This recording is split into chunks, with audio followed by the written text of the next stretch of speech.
We will start geometrical meaning of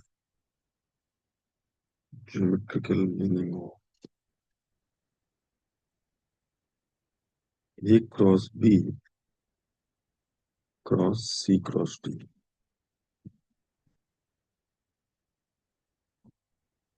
देखो बच्चों, आपको पता चल गया होगा कि A क्रॉस बी प्लेन को डिस्क्राइब करने के लिए आप बता सकते हो कि जैसे मैं दो प्लेन बना रहा हूँ। सपोज एक मैंने प्लेन P1 बनाया है और एक प्लेन में P2 बनाता हूँ। तो ये है P1 प्लेन वन और ये है प्लेन टू। प्लेन वन पे मैं ए और बी दो वेक्टर ले रहा हूँ, मतलब ए और बी दोनों वेक्टर को प्लेन वन कंटेन कर रहा है। और प्लेन टू सी और डी वेक्टर को कंटेन कर रहा है। ये वेक्टर सी है और ये वेक्टर डी।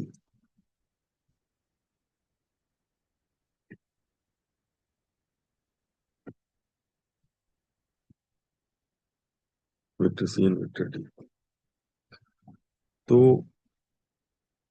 इसमें A cross B cross C cross D क्या है? सबसे पहले आप ये समझो कि ये जो ए बी लाइन है, ये जो लाइन ए बी है, line A B is the line of intersection, is the line of intersection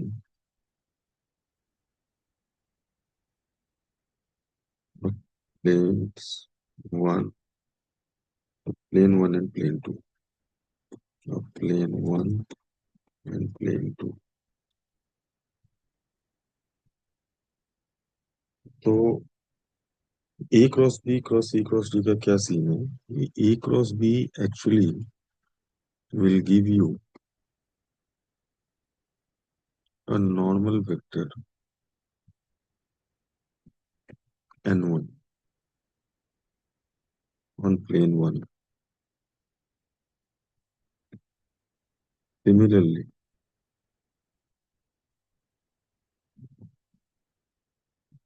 C cross D will give us a normal vector।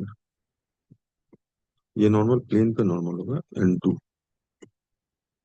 On plane 2। तो अब ये जो line of intersection A B है ना, ये जो है A B will make 90 degree angle with n1 as well as 90 degree angle with n2 vector। क्यों?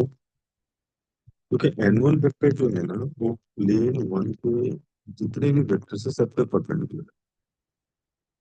तो ए बी के अलॉन्ग जो वेक्टर होगा ना, उस पर n1 परपेंडिकुलर होगा, तो लाइन ए बी पे भी परपेंडिकुलर होगा। उसी तरीके से n2 वेक्टर जो प्लेन टू का नॉर्मल वेक्टर है, उस प्लेन पर मौजूद जो भी लाइन या उस लाइन के नाम जो भी वेक्टर है, लाइन और वेक्टर में आपको डिफरेंस समझ में आता है ना कि लाइन के नाम दो वेक्टर हो सकते हैं, ऑपोजिट डायरेक्शन, इस डायरेक्शन में और अपोजिट डायरेक्शन। तो जब मैं बोलूँ कि प्लेन पे कोई नॉर्मल वेक्टर है, तो प्लेन पे मौजूद जितने भी वेक्टर्स हैं, वो किसी न किसी लाइन के अलॉन्ग कोई वेक्टर है, तो वेक्टर पे भी परपेंडिकुलर है नॉर्मल और लाइन पे भी। तो n1 वेक्टर ए बी पे परपेंडिकुलर है, n2 वेक्टर जो है प्लेन टू का, वो भी ए बी पे परपेंडिकुलर है। इसलिए मैंने ये लिखा है, ये सबसे इंपॉर्टेंट स्टेटमेंट है इस कन्वर्सेशन का, कि ए बी जो है वो n1 के साथ भी 90 डिग्री बनाएगा, n1 वेक्टर के साथ, और n2 वेक्टर के साथ 90 डिग्री बनाएगा।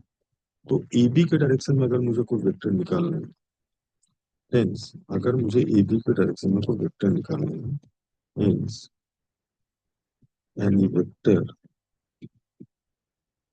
in the direction of vector AB can be given by n1 cross n2, n1 cross n2। So n1 cross n2, और n1 क्या है? n1 is a cross b, n2 क्या है? n2 vector is c cross d। So a cross b cross c cross d is a vector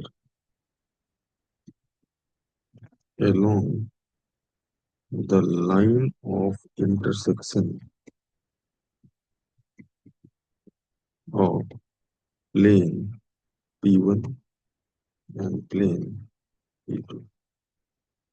तो go through it. आपको सिर्फ ये याद रखना है कि ए और बी अगर प्लेन वन कंटेन कर रहा है and C and D plane two contain कर रहा है, तो A cross B N one vector को रिप्रेजेंट करेगा, C cross D N two vector को रिप्रेजेंट करेगा, and N one cross N two is nothing but a vector along line of intersection of this planes P one and P two. जो line of intersection बन रहा है ना A B, इस A B के along में जो vector है वही वेक्टर चाहे किसी भी डायरेक्शन में हो, इधर हो या इस डायरेक्शन में हो, ये वेक्टर है A cross B cross C cross D, right? So go through it and build the concept. Thank you.